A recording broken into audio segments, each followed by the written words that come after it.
tepi Sungai Kapuas, ada desa kecil yang didiami penduduk setempat yang hidup sederhana.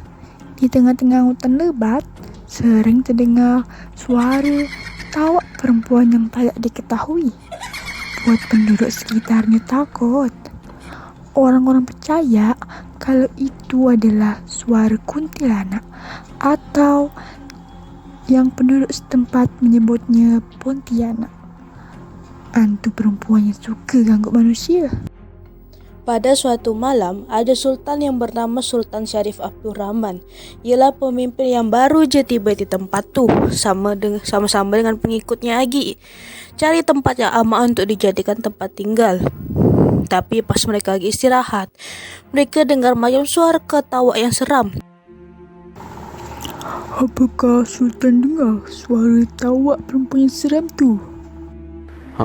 Saya dengar suara itu. Kita harus secepatnya usaha gangguan ni. Mereka pun jadinya memutuskan untuk menembakkan meriam ke arah suara tu. Sultan Syarif bilang, ini ni adalah satu-satunya cara buat tunjukkan kalau kita tak takut dengan benda-benda macam itu tu. Suara-suara meriam pun menggema di seluruh hutan dan lama-lama suara tawa yang menyeramkan itu pun menghilang. Kayaknya kuntilanak ini takut dengan suara besar dari meriam yang membuat mereka berhenti ganggu manusia. Penduduk yang melihat ini pun rasa lega, walaupun masih ada rasa takut kalau kuntilanak itu bakal ganggu lagi.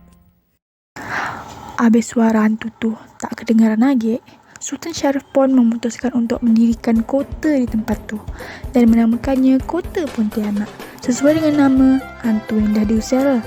Di tempat tembakan meriam itu jatuh, di situlah Sultan Syarif Abdurrahman ngebangun keraton sama Masjid Jami.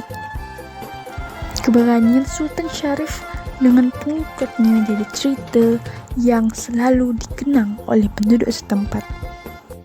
Lama-lama, kota Pontianak jadi kota yang ramai. Meriam pun digunakan untuk usir hantu tu, jadi salah satu simbol kota Pontianak. Meriam pun jadi festival tahunan yang diadakan di tepian Sungai Kapuas sebagai ciri khas kota Pontianak. Budak kecil suka sekali dengan cerita itu. Benarkah hantu Pontianak tu jahat, Sultan? Tanya seorang budak kecil bernama Hasan. Sultan tersenyum dan menjawab, Pontianak tu cuma roh yang sesat. Dia jadi jahat kerana rasa sakit dan kesedihannya. Kita harus selalu ingat untuk jaga hati kita supaya tak disesatkan oleh rasa takut dan dendam. Pada suatu malam, beberapa penduduk dengar suara yang mirip sama tawa hantu Pontianak. Dia kembali ke? Tanya seorang perempuan ke suaminya. Dengan tenang suaminya ngejawab, kita punya meriam dan kita punya keberanian. Tak adalah yang perlu ditakutkan. Mereka pun pergi ke pusat kota, tempat meriam tu disimpan. Dengan satu tembakan ke udara, suaranya pun hilang. Ini bukan tentang ngusir hantu, tapi menunjukkan bahwa kita tidak takut. Ujar seorang tetua ke kampung ke pemuda yang menyaksikan kejadian itu. Inilah cara kita menghormati sejarah dan menjaga keberanian kita tetap hidup, kata Sultan Syarif dalam salah satu upacara. Pontianak emang pernah jadi hantu yang ditakuti, tapi sekarang dia adalah bagian dari sejarah kita.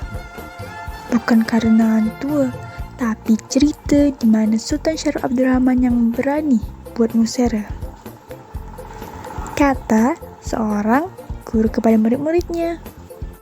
Cerita tentang Pontianak dan meriam menjadi bagian tak terpisahkan dari identitas kota itu. Setiap sudut kota menyimpan kisah keberanian yang diwariskan. Kita adalah Pontianak dan keberanian kita akan selalu menjadi cahaya yang terangi jalan kita.